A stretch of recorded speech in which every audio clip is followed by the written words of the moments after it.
don't go by me. I just think it sucks, but you have your own mind. You might be able to make it work somehow. I don't see how, but the instructor is not here to tell you what to think. Do you know what I mean? Yes, Laura. Yeah, I have a question. I was looking at my notes from the reading, and wouldn't that first theory of ethical subjectivism go against the elements of ethics? What are the elements of ethics? The first one is the preeminence of reason. Yeah, yeah. I guess you're right. Yeah. I think it goes actually against all of them, like the universal perspective, the principle of impartiality, the dominance of moral norms. Yeah, but David Hume, whom we'll cover, is also going to go against that first element.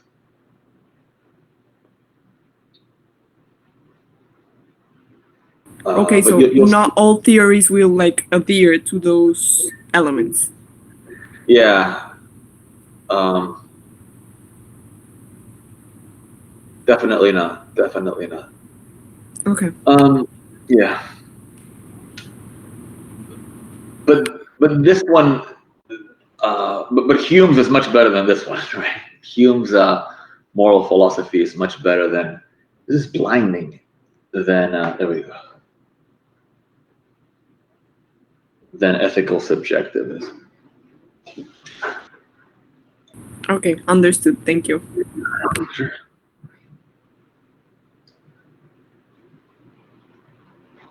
Okay. So we're asking, what makes an action moral? And we do know what ethical subjectivists claim. You must do what you feel is right. It's not good.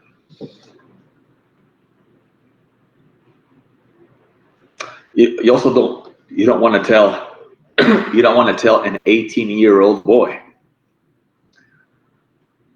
Not always, but typically, an 18-year-old boy is going to be under considerably, not altogether, but considerably under the control of his hormones.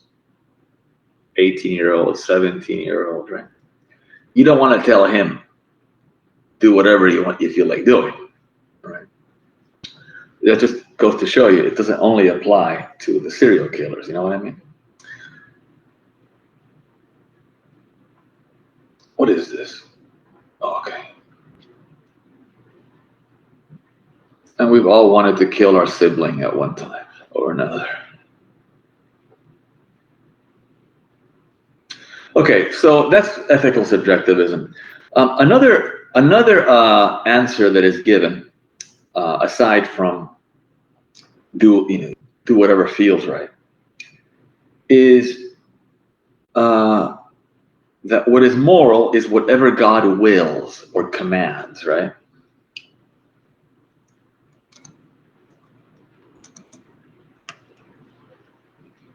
God wills it. Now, ladies and gentlemen, lots of philosophers believe in God. Socrates believed in God. Plato believed in God. Aristotle believed in a superior being, not like the God of the Jews and Christians, for example, but very different. Leibniz believed in God. Kant had some kind of respect toward faith. Lots of philosophers, Descartes, Berkeley, Plantinga, believe in God. Lots don't. Lots are atheists, right? We're going to call people who believe in God theists, and we're going to call people who don't believe in God atheists, right? And those who don't know are agnostic, right? If you believe in God, keep believing in God, right? Say your prayers. Is absolutely fine by me. If you don't believe in God, that's fine by me too. Don't believe in God. I don't really care what you believe, in other words, right? Yes, Jessica. Wait, I'm trying to share this. Hi, Professor. I just want to say that I'm really sorry because my reception's being horrible today. I'm in Brazil, so the connection is actually bad already, but it's pretty windy. The day it was raining a lot, so that's why I'm like out and in. I'm really sorry for that. That's what I want to say. It's okay for today, but try to find another laptop elsewhere or computer Yeah, for sure. elsewhere. I'm heading back to Miami, so there's pretty stable, so everything's gonna be fine. Just to let you Okay. know that. Thank you. Okay.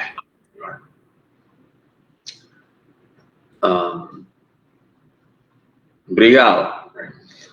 Okay. Anyways, it means thank you, I think, in Portuguese. Anyways, yeah. You said it. You said it right. Obrigado is for Yeah. man, and obrigado for woman. So you said. Thanks so much. Okay. You got it. Okay. I don't want my students to misunderstand me here. I don't want you to misunderstand me.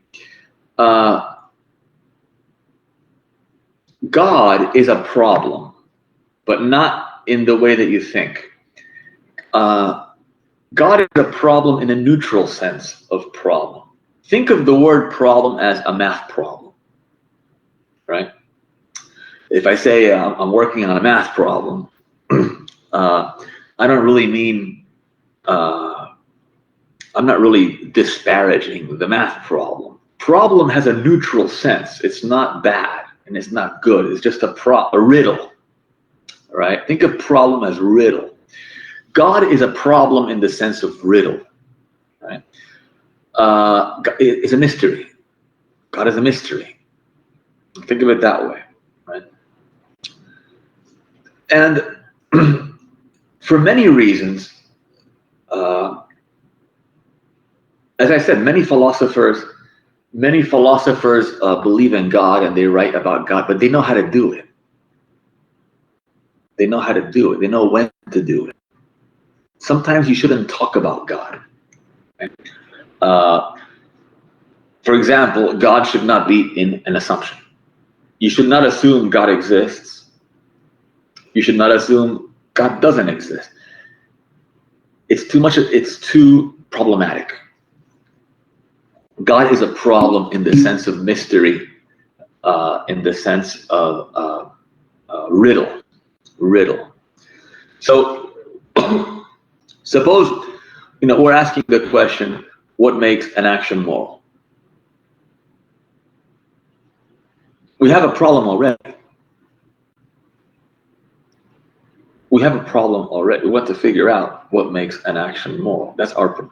And someone says, "Oh, God wills it." Now we have two problems, right? When you're doing math, it's better to work on one problem at a time and not two problems at a time. Doesn't mean you shouldn't ever work on that other problem, just not at the same time. You don't want to juggle all your problems at the same time. So if someone asks you what makes an action moral, he or she has a problem. He or she's trying to figure out what morality is. That's the problem. So if you say God wills it, you're throwing in another problem. Because the person is now going to ask you, "Oh, you believe in God? Why?" So now you have to prove that God exists, and you're no longer talking about morality. Everything has its place. I'm not saying you shouldn't write about God. I'm not saying you shouldn't think about God. Dedicate your entire lives to thinking about God if you want. Absolutely fine by me. But certain things belong in certain places. You need a toilet, but the toilet doesn't go in the kitchen. You need an oven, but the oven doesn't go in the bathroom. Okay? You have to organize your thoughts. You shouldn't talk about controversial things when you're trying to solve a problem. Suppose that we are in a fire. All 50 of us are in a fire in some strange building. And we don't know how to get out of this building. We don't know the way out. We're gonna burn alive. we have a problem, right? And someone says, one of the students says, I don't know the way out, but I know someone who does. And we ask him, okay, who? Who knows the way out? Please tell us, we're going to burn alive. And the student replies, Jimmy the ghost knows the way out. Well, now we got to look for a ghost. Now we have a second problem, right? Now listen, I'm not saying ghosts don't exist. Do you understand what I'm saying here? I'm not saying ghosts don't exist. What the hell do I know? Maybe they exist. I haven't been to every part of the universe, nor have you. But now is not the time. Right? If you're in a fire, don't go chasing ghosts. You're lumping together all your problems. You're making your experience worse, less manageable. So if someone asks you what makes an action moral, they already have a problem, or he or she already has a problem. That's it today. And you say, "Oh, God wills it." Now you're just lump. Why don't we also talk about the Big Bang at the same time? And why don't we also talk about extraterrestrials at the same time? And why don't we also talk about the war in the Ukraine at the same time? You don't want to do that. These are all important matters, but you go one by one. So that's one problem with this answer. The people who answer in this way, that something that which makes an action moral is that God wills it. These are the so-called divine command theorists. So let's put that up here.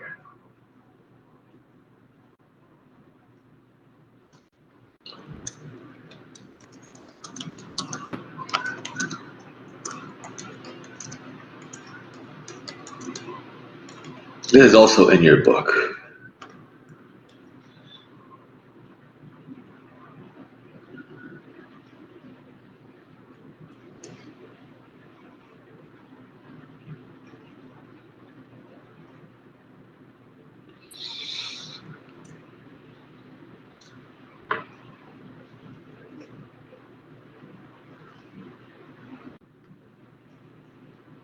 As I said, to talk about God is to introduce another problem in the neutral sense of problem.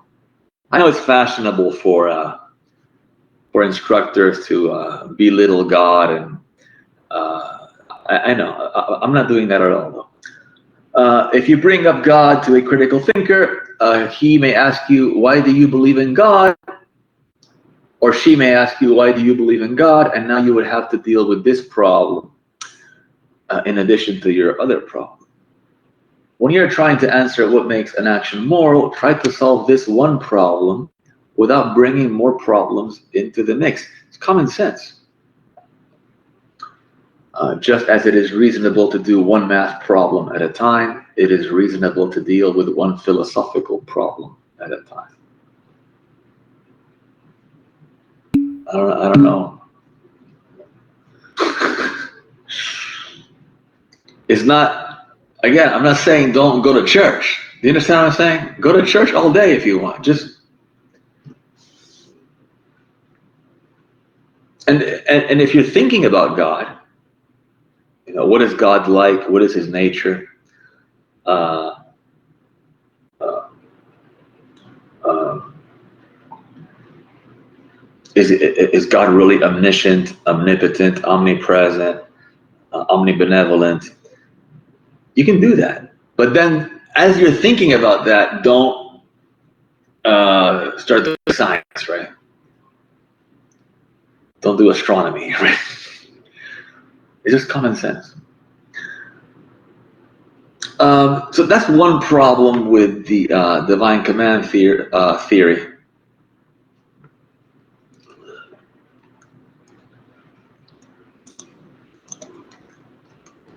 It's a new and very difficult problem.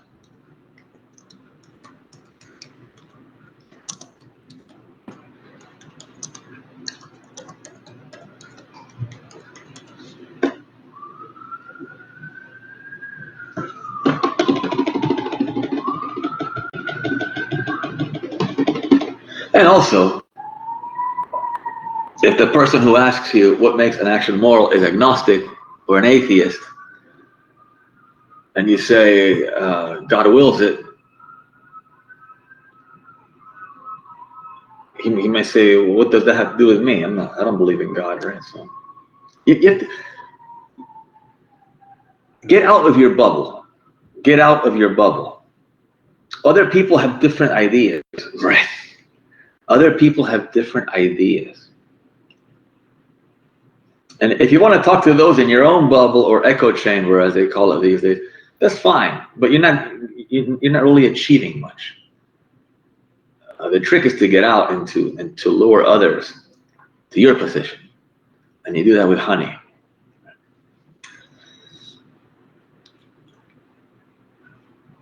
But there's another problem with the divine command theory, and it is expressed in the form of a question.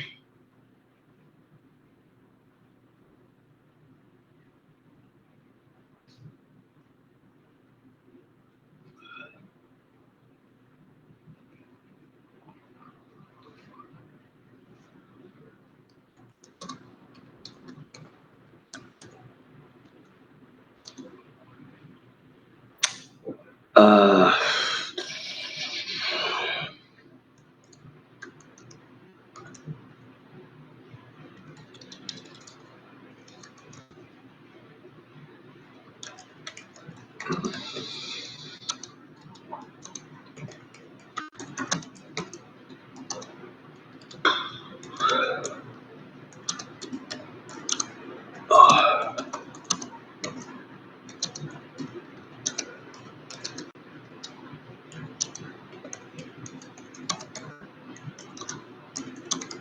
it's a famous question.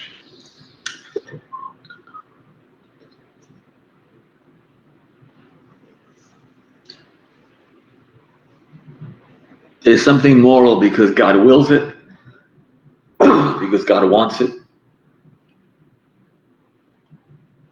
Or does God want something because it is moral? Yeah, the question actually is is asked today of the divine command theorists, but this question is a ripoff. This question is ripped off of a question that Socrates asked Euthyphro. And we'll go over that maybe next week. Socrates asked Euthyphro, a holy man, is the holy holy because the gods like it, or do the gods like it because it's holy? So we just took away gods, put in our own God, and took away holy and put in moral. Actually, he doesn't even say holy; it's pious, which in the Greek is, I think, hosios. This means pious.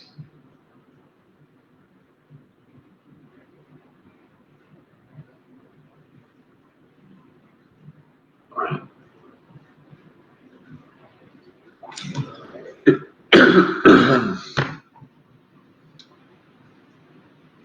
I still remember a bit. Yeah, Socrates asked Euthyphro, is the pious pious because the gods like it, or do they like it because it's pious? Well, we ask a similar question today, not of Euthyphro, but we ask the divine command theorist this question. Is something moral because God wants it, or does God want it because it's moral? This is a disjunction. A disjunction occurs when you have a disjunct. What the hell's a disjunct? Is the or. A conjunction occurs when you have a conjunct. For example, and.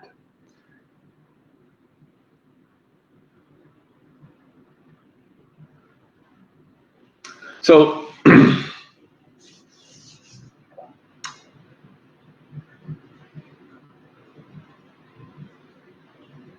we'll call the first part of the disjunction A.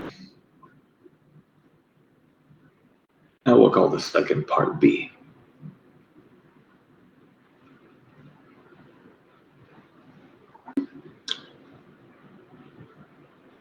So which is it, divine command theorist?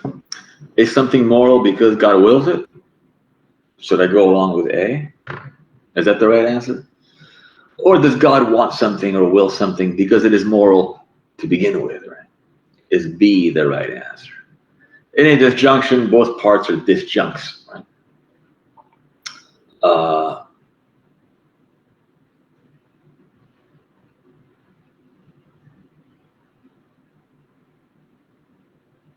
Yeah, I misspoke earlier.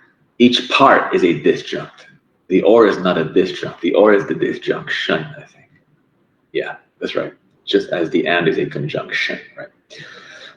Sorry about that.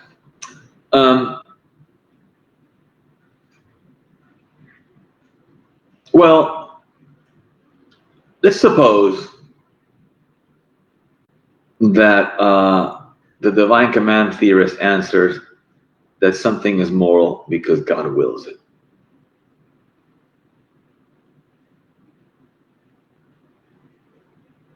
Right? Let's suppose he goes along. He or she responds A, right? Well, if something is moral simply because God wants it, and of course we're talking about human behavior. We're not talking about him creating a planet or something. We're talking about morality, which applies to human behavior. If something is moral because God wants it,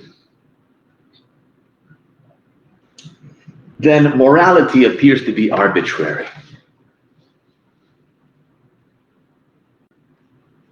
Spontaneous. You know, suppose you say to me, suppose you ask me, hey, why did you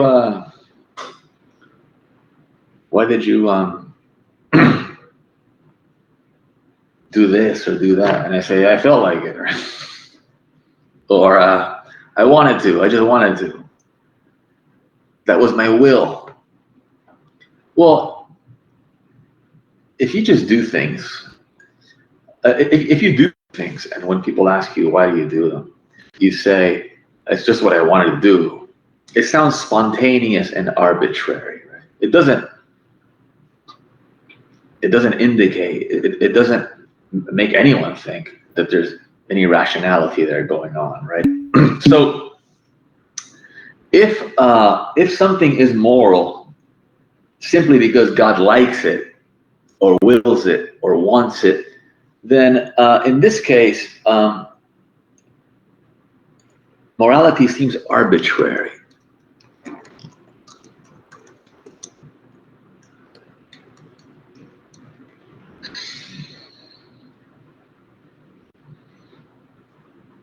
Right.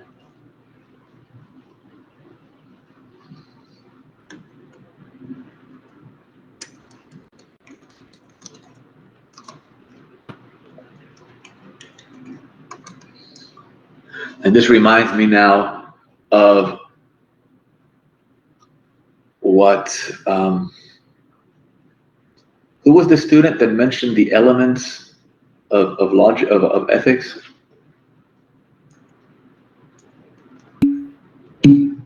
Laura.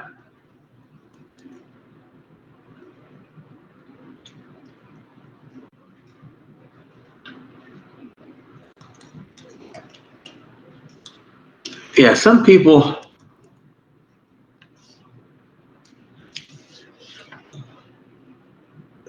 want an ethical system or a moral philosophy that is rational, that is grounded on rational, objective, guiding principle. But when you say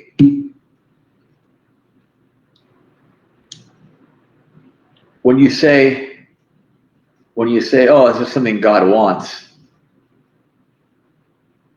Morality is just what God wants. It appears arbitrary, spontaneous. There's no mention of guiding principles. It's not what a lot of people would like to hear, right?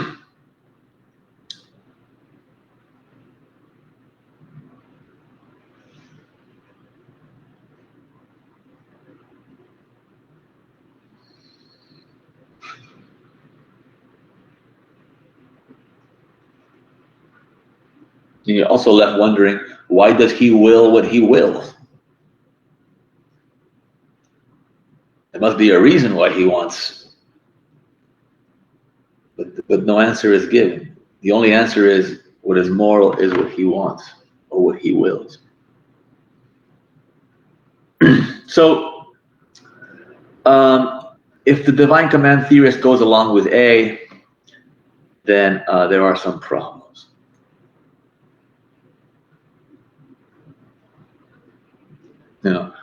Why is it, suppose you ask me, why is it wrong to beat up my sister with a sledgehammer? And I say, because your father doesn't like it. Right? It's not really a satisfactory answer. So, the divine command theorist still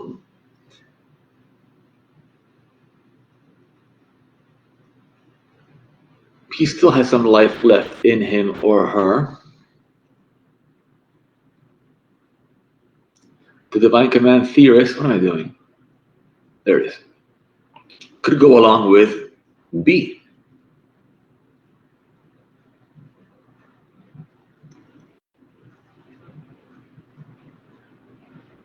Getting good at this.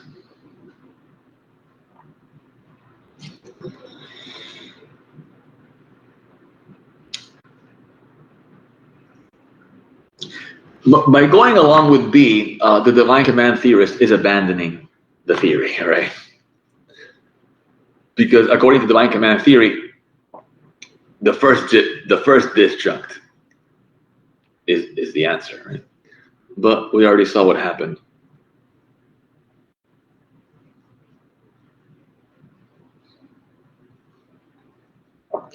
So let's suppose the divine command theorist abandons ship and says, you know what, I'm going to go along with B.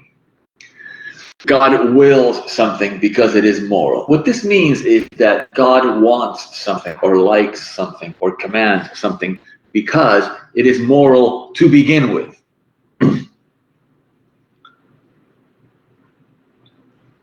Right? In this case, the morality of the action would not be based on God himself. In other words, it would not be subjective. It would be inherent, objectively present in the action.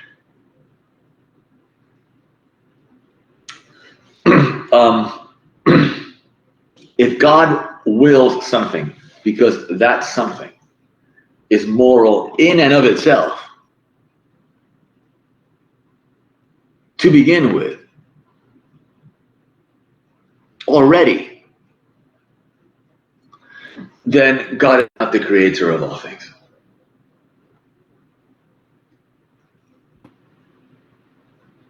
So that's the problem with going along with B.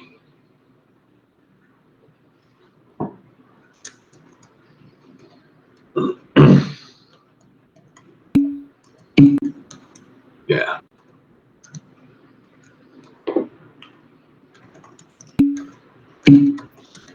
Sure.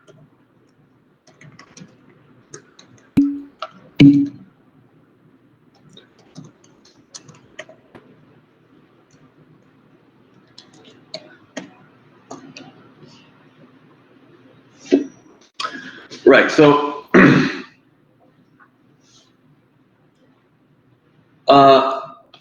okay, something similar happens in aesthetics. Aesthetics is the theory of art or the theory of beauty. Is the painting beautiful because the people like it, or do they like it because it's beautiful? Is the painting beautiful because the people like it, or do they like it because it's beautiful? If it is beautiful because the people like it, then beauty is subjective. The source of beauty is the mind or the eye of the beholder. It's not really in the painting. The painting's neutral. However, If people like it because the painting is beautiful to begin with, then beauty is an objectively present property in the painting, in the work of art.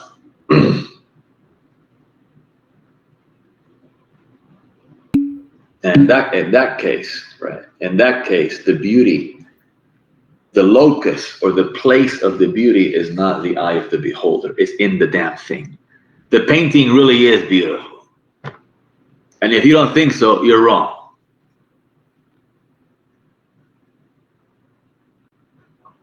But the painting was already beautiful. The people just turned, looked, and then they liked it. But it was beautiful to begin with. They had no role in creating its beauty. They just saw it. Similarly, if something is moral, if God, pardon me, similarly, if God wills something, if he wants something, because it is moral to begin with, then he had no role in creating it. He's just observing it and liking it, and then he wills it. So in this case, morality would be objective. But if morality is objective in this sense, God did not create it because it did not come from his mind. The thing was already moral. What does this mean? God does not create everything, which is the problem for the divine command theorist. Right? Because most people think that God is the creator. Most theists believe that God is the creator of all things.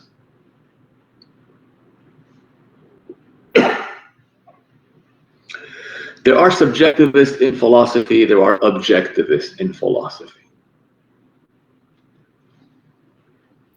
Some people and some writers, not even philosophers, like Oscar Wilde, believe that beauty is in the eye of the beholder.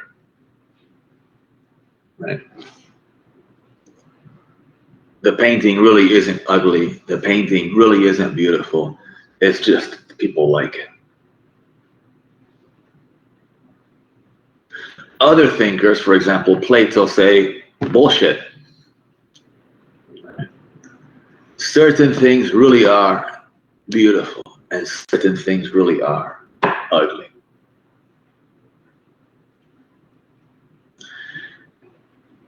And if you are looking at a beautiful object, which is really beautiful, and you, according to Plato, don't think it's beautiful, then it's because your sensibility has not been adequately developed.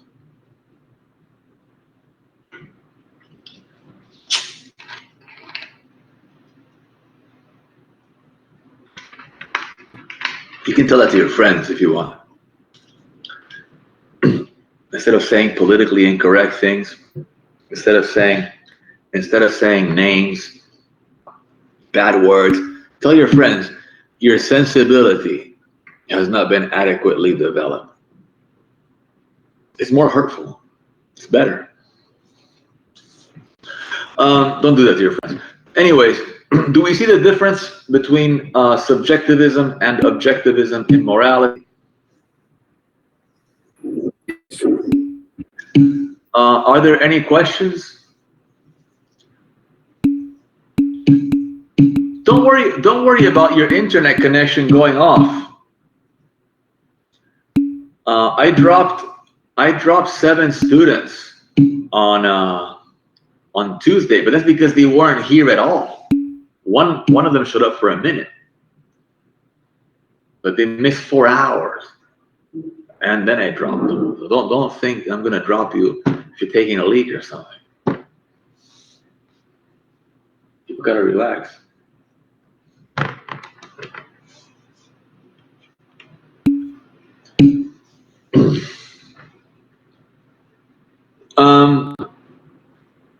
Yeah, so whatever the divine command theorist answers, he's going to have, or she's going to have, a problem.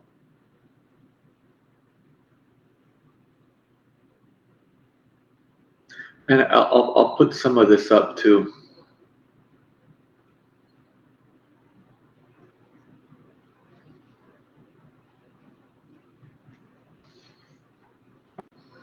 Okay, let's, unless you have a question, we'll keep going. Let's talk a little bit about the outline for the paper.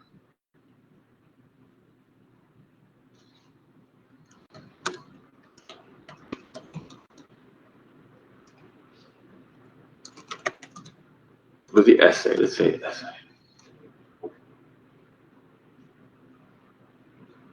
Let's talk a little bit about the outline for the essay. Ladies and gentlemen,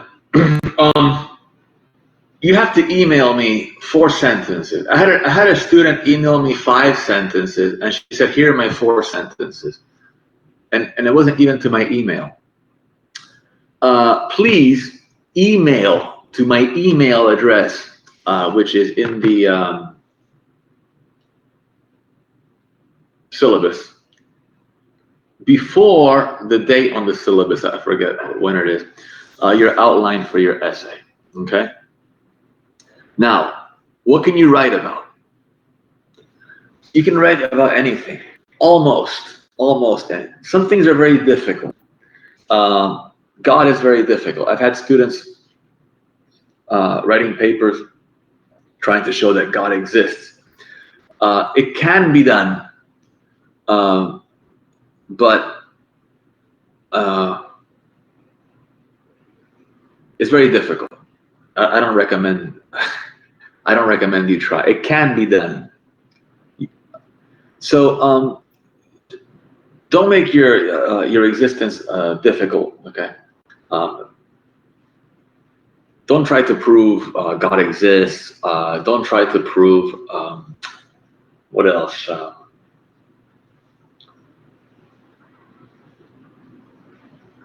Try to keep it simple. So I'll give you an example. Okay. This is going to be my silly example.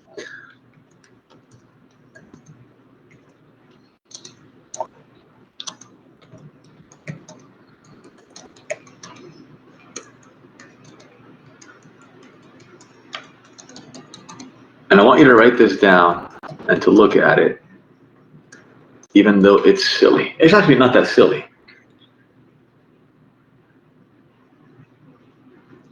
This is going to be my thesis and my title. Yes, Laura. Okay, so just to be clear, in our essays, our statements or our sentences can be as controversial as we want. Your thesis can be. Okay. But not your assumptions. Not your reasons. Okay. I'll go over it. You'll see. Okay. So this is my title. George H.W. Bush was the best candidate for president ever. This can be controversial. Okay. Your thesis, your title can be, what should not be controversial are your assumptions or reasons. Okay. So, who might disagree with this? A Democrat, right? A Democrat. Or a Republican Trump supporter, right? Not all Republicans think alike, not all Democrats think alike. Right? Bill Clinton, a Democrat, might agree with this. Clinton and Bush are friends. I'm writing about George H.W. Bush, who was president from 89 until 93. Not the other one that came later. Okay? And no comment with regard to the other one.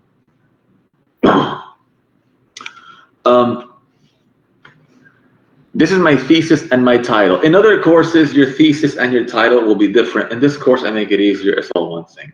Notice that it's a sentence. George H.W. Bush was the best candidate for president ever. That's a sentence. It has a verb, was.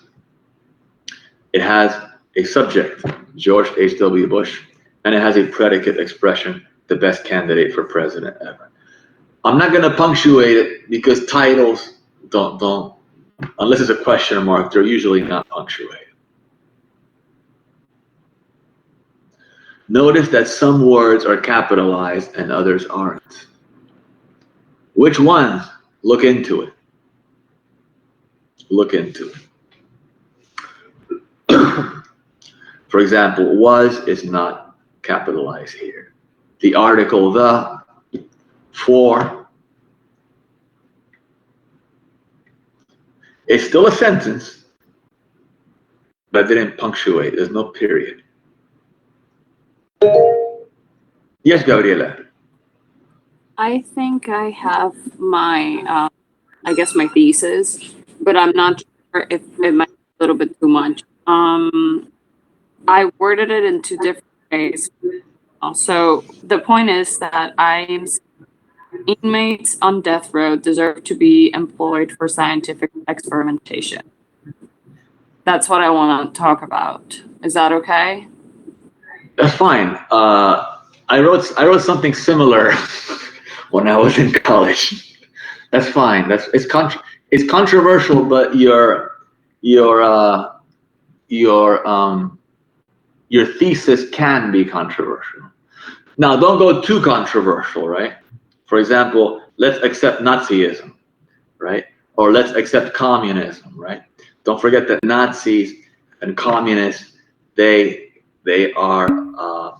commit genocide. They commit genocide, right? And even though I am open-minded, my dear student, I am open-minded, right?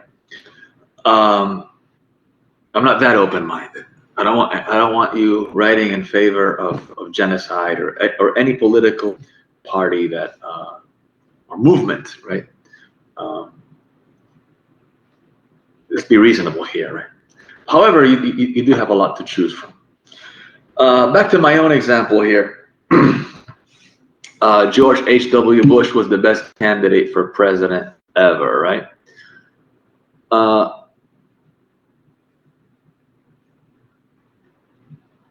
Well, I have to have 3 reasons. So I'm going to enumerate.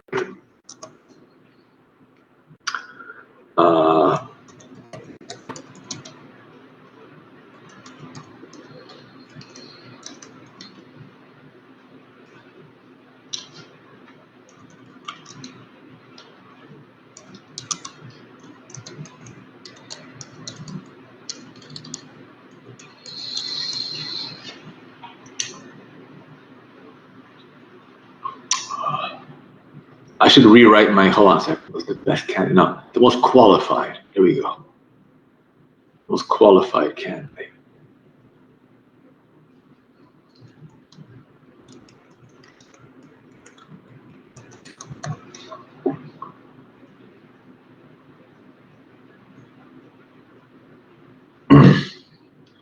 There's my first reason. Bush was vice president for 8 years. Now, my dear students, is that an acceptable reason? I'm sorry, yeah, 8 years. Is that an acceptable reason or a controversial reason? Acceptable. It's like saying the White House is white. It's like saying Montana's a state.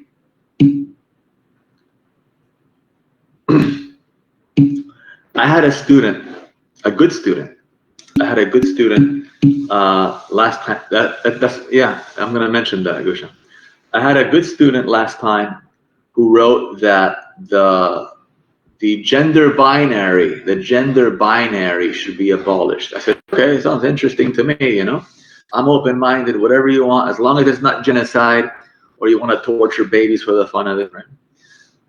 He wrote the gender binary should be abolished. I said, okay, what's your first reason? And he wrote something about toxic masculinity. And I said to him, are you calling me toxic?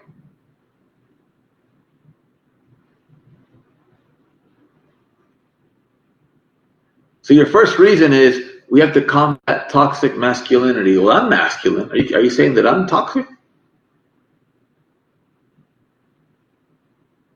So even though the title was fine, he wants to do away with gender binary.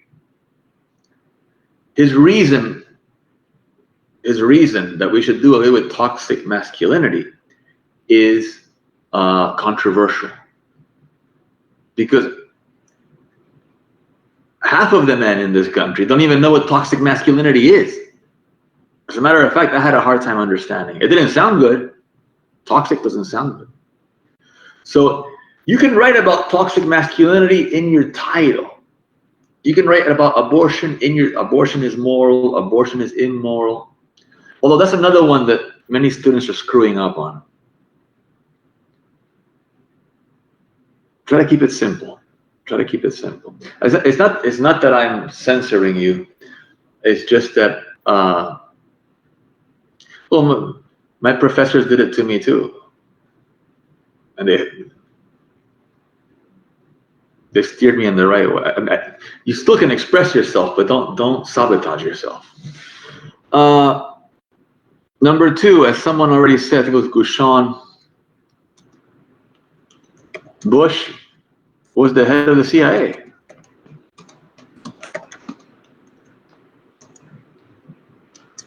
Notice I'm not saying, and he did a great job or he did a bad job. That would be controversial. Right? Of course, we don't care about your opinions anymore. We never did. And you don't care about my opinions. What the hell do you care about my opinions? Right? So you're going to take something you believe in and you're going to try to defend it with objective facts, or what you take to be objective facts, or what most people would seem to be objective facts. And finally, you can say Bush was the ambassador to the United Nations.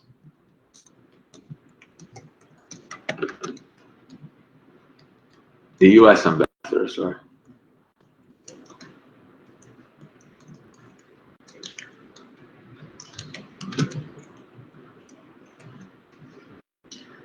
The guy's qualified. The guy is qualified. He was qualified. Now he's the most qualified, maybe. You know, make some. You see, if you show this to a Democrat,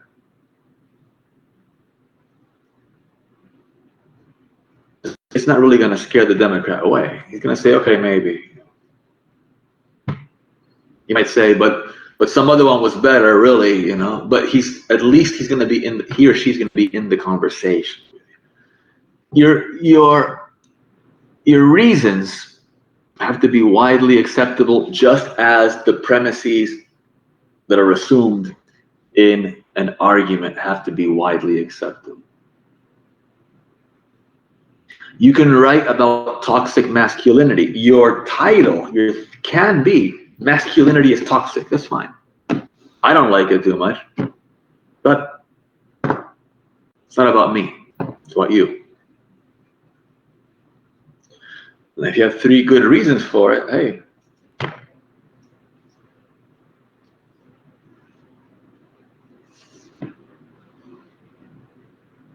Notice that line 1, reason number 1 is a sentence. And it's punctuated. 4th grade grammar. All I require is 4th grade grammar. And that's usually the way it is with logicians and critical thinkers. Style is not that important to us. Clarity is important. Clarity. Even if you repeat yourself,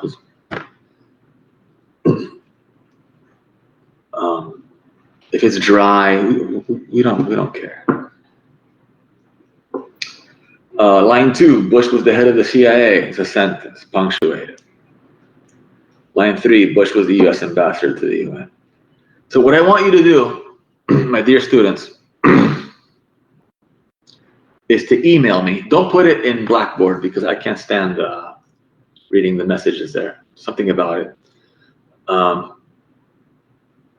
email your 4 sentences to me. If you see this in my reply, it means not a sentence. NAS. I need sentences. Half of you, I'm sorry, more than half of you are going to give me a title that's not a sentence. It's going to say genetic engineering, or abortion, or the war in Iraq. It's not going to be a sentence because half of you aren't listening right now. At least half of you aren't listening. Yes, Gabriela. Can I share what I have with you? That way, if I have something wrong, I can correct it before I send you an email. Yeah, and maybe it might help the others too. Okay. Let's go over Gabriela. Let's go over your title / thesis and give us just one reason. Okay, so my title is Inmates on Death Row Deserve to be Employed for Scientific Experimentation. Employed, you mean used, right? Yes.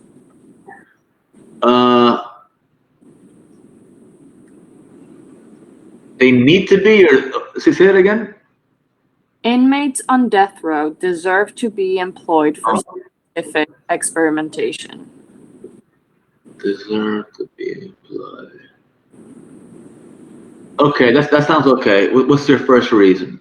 And anyways, you're gonna have to be more concrete. Not in your title. Your title's fine, but I would say in the first paragraph, you have to say precisely what you're talking about. What kind? Okay, and my first reason is these inmates have been convicted of heinous crimes. Not all. They're not all hate crimes. Heinous crimes. Oh, heinous. Yeah, you're right. That's not bad. What's your second reason? My second reason is they have been set to die in the near future. That might not support. That's okay. Stop right there. Mm-hmm. Yeah, it's a good thing you said that. No, these are not opinions. These are substantiated claims. They're not opinion. An opinion is like, I know that okay, like green is the loveliest color. That's an opinion. But when you have a claim and you defend it, that's no longer an opinion. Let's see. We don't want opinions. I'll erase this. Yes, Megan. Okay, not to discredit what you were saying, because I think your paper is going to be super interesting, and I'm actually very intrigued by it. But I would look a little bit further into your second paragraph extension, because there are a lot of inmates on death row that they're on death for a long time. It's prolonged. So that one might hold as much water, but I think you definitely have something. I know that they are prolonged, but they're not prolonged. Haven't set to die in the near future. They are prolonged because they request what is that called? It's a meeting where they can try to re-evaluate the case, so that gives them another year.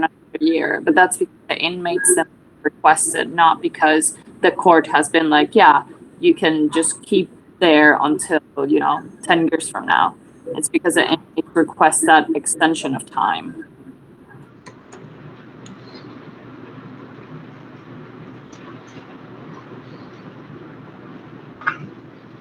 Anyways, my other point that they are not. Okay. What was the second one? Okay, so the second one was that they are set to die. Like, okay, they're going to be done. Okay, so look at the board and look at the last thing I wrote. On the bottom right side. Mm-hmm. Yes. Okay. Okay, just because it's set to die doesn't mean you can experiment on them. Well, if you're going to die, might as well be used for something, right? But we're all going to die. Yeah, and we're all being used for something. Some of us are teachers, some of us are doctors. But then don't mention it. If it's so universal, it's not unique to the situation. Why mention it? These people are going to die without giving any contribution to society.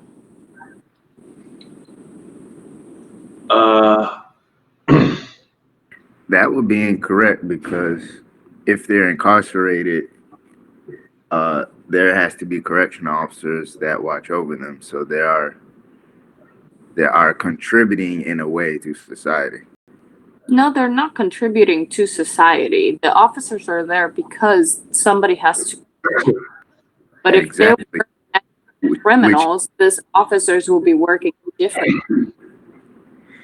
But it's still you may not agree that it's a contribution, but it is a contribution, because if there weren't any prisoners, those officers probably wouldn't have jobs. The I don't number of officers. They wouldn't have jobs. I think they would have jobs just in different Well, aspects. they wouldn't have correctional jobs. They wouldn't have that particular correctional job. So it is, in a way, a contribution. It's not may not be an ideal contribution, but it is one. Well, my point says a beneficial contribution to society. Yeah, but it's not, Gusham, it's not a contribution that they choose, right? It's like an accidental contribution. Right.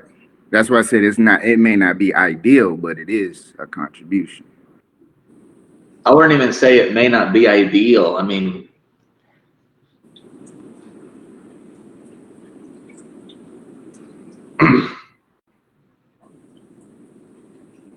So those are all the points that I have. Oh, and the fact that they're using taxpayers to keep these prisons up and running.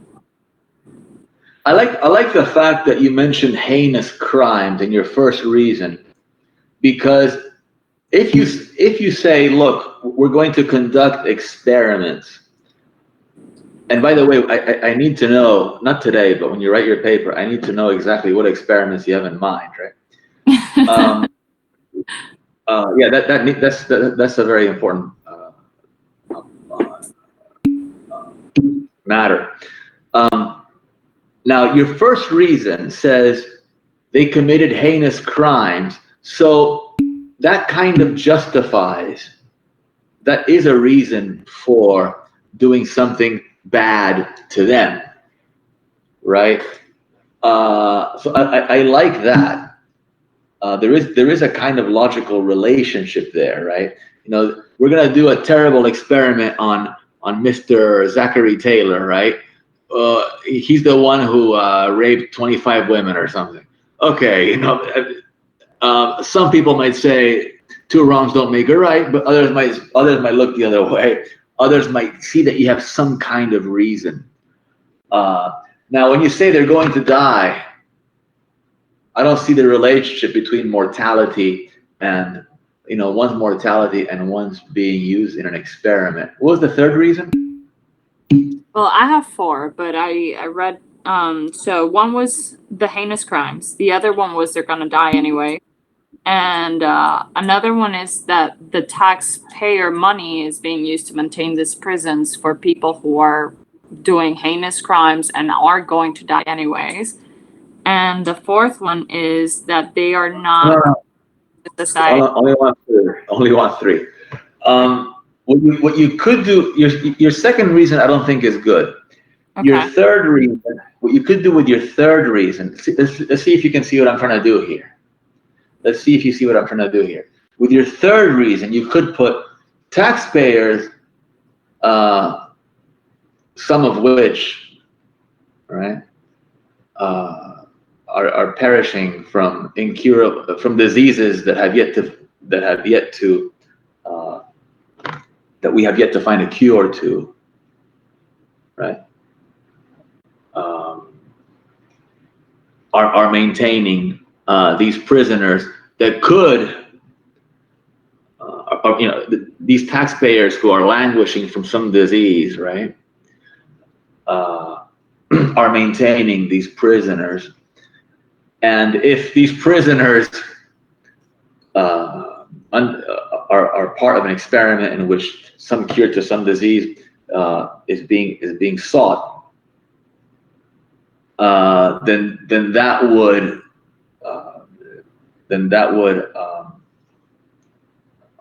justify the fact that these taxpayers who have these diseases, right, are maintaining these prisoners. So what you want to do is make a connection between one side and the other. Do you understand what I'm saying?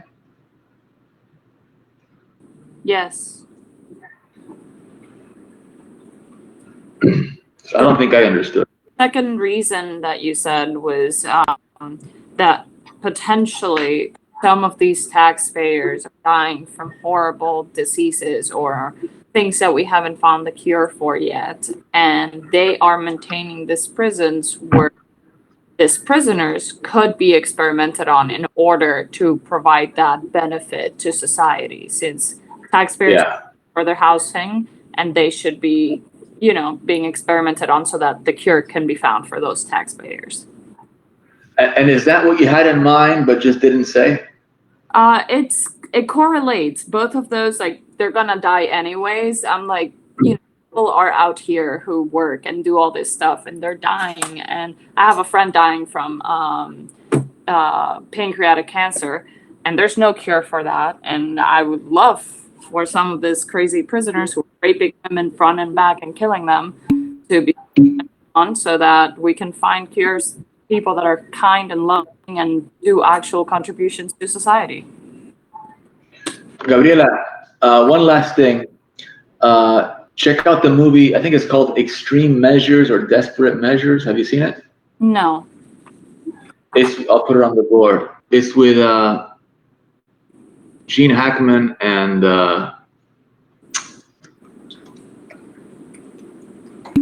what's that English actor's name? Oh, you saw it? What is it called? Videos? Extreme Measures?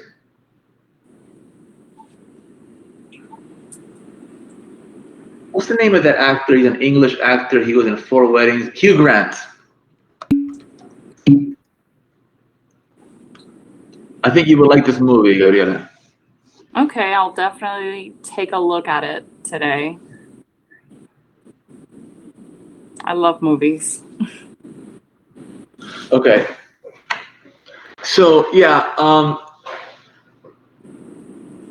again, I don't think your second reason supports your thesis, and this goes to all of you. Make sure that each one of your reasons supports your thesis. So let's look at the. Yes, Megan, you have a question? Nope, I accidentally did that. Sorry. Okay. So notice that in my example,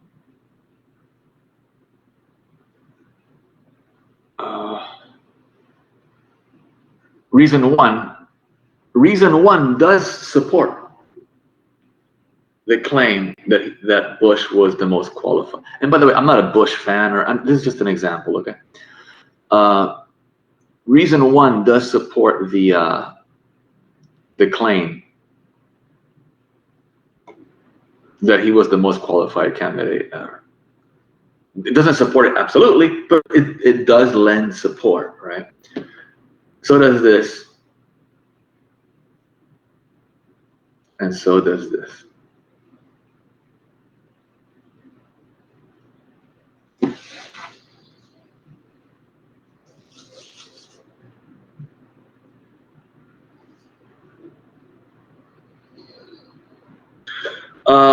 Let's take a 10-minute break and we'll get back in 10 minutes and we'll talk about cultural relativism. I'll see you in 10 minutes. That's all you get. Deal with it.